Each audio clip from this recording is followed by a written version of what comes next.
Lunch video না আজকে তোমাদের সাথে আমাকে শেয়ার করবো, রেসিপি শেয়ার করছি। তো সন্ধ্যাবেলায় কিন্তু বৃষ্টি পড়ছিল, তাই ভাবলাম একটু ম্যাগি করা যাক। তো ম্যাগি করেছিলাম। তো এখানে কিন্তু ম্যাগি করতে গিয়ে আমার এত কষ্ট হবে আমি তো বুঝতেই পারিনি।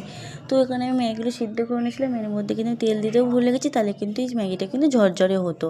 তো ম্যাগিগুলো এখানে তুলতে গিয়েও কিন্তু আরেক কাণ্ড হয়েছিলো। এখানে ম্যাগিটা সিদ্ধ হয়ে গেছিলো, কিন্তু তুলতে গিয়ে আমার অর্ধেক ম্যাগি কিন্তু পড়েই গিয়েছিলো।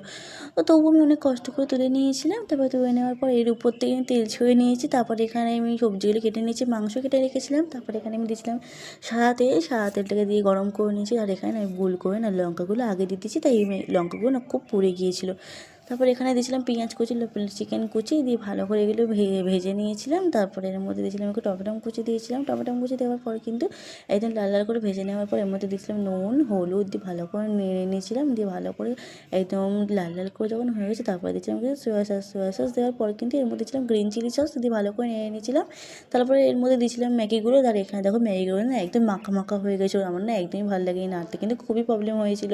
তবু ভালো করে নিয়ে নিয়েছি। তারপরে ভালো করে নেওয়ার পরে কিন্তু লাস্টে দিয়েছিলাম মশলাটা। তো ভালো করে নিয়ে নিয়েছিলাম লাল লাল করে একদম। তারপরে দুটো মশলা ছিল, ওই মশলাগুলো দিয়ে দিয়েছিলাম। দিয়ে ভালো করে মশলাগুলো নাড়িয়ে ভালো করে কিন্তু ভেজে নিয়েছি। তারপরে ভেজে দেওয়ার পর কিন্তু এটাকে আমি ঢেলে নিয়েছিলাম। আর খেতে কিন্তু ভালোই হয়েছিলো, জাস্ট একটু লঙ্কাগুলো পুড়ে গিয়েছিলো, তবু কি খেতে কিন্তু খুবই ভালো হয়েছিল। আর আজকের ভিডিওটা কিন্তু এখানে এন্ড করছি। ভিডিওটা ভালো লাগলে চ্যানেলটাকে সাবস্ক্রাইব করবে, লাইক কমেন্ট শেয়ার করে দেবে। আর এরকম ভিডিও চাইলে তোমরা কিন্তু অবশ্যই কমেন্টে